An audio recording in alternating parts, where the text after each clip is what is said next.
In honor of Pope Leo XIV becoming the new pope, I have another Popey post. It is my top 5 personal favorite quotes from Pope Leo XIII's papal encyclical, Rerum Novarum, from 1891. So Pope Leo XIII wrote this letter to the Catholic Church throughout the world to try to give some guidance on how the Catholic Church approached the relationship between capital and labor. So basically between business and workers in the working class. By this point in 1891, there were already communist movements, socialist movements. There was, that whole century since the Industrial Revolution, like an astronomical growth in industry, but also just really stark poverty and inequality.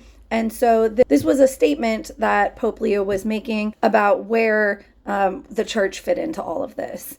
I actually have a colleague who just wrote an article on this and talks about the range of implications that this letter had and kind of also its limitations. She points out how both progressives and conservatives could point to things in the letter as sort of proof supporting their cause.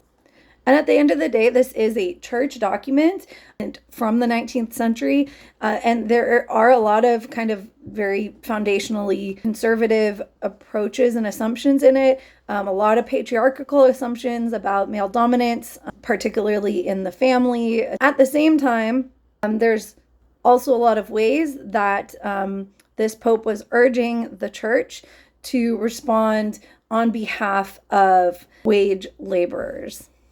Pope Leo also makes the claim that the church is ultimately the only change agent that will be able to solve the issues that he's addressing. However, kind of giving this disclaimer, he actually spends a lot of the letter explaining why, even though the church is the answer, really the state and other organizations need to be a part of the answer too. He says, for instance, in my number 5 quote, "The richer class have many ways of shielding themselves and stand less in need of help from the state, whereas the mass of the poor have no resources of their own to fall back upon and must chiefly depend on the assistance of the state. And it is for this reason that the wage earners, since they mostly belong in the mass of the needy, should be specially cared for and protected by the government."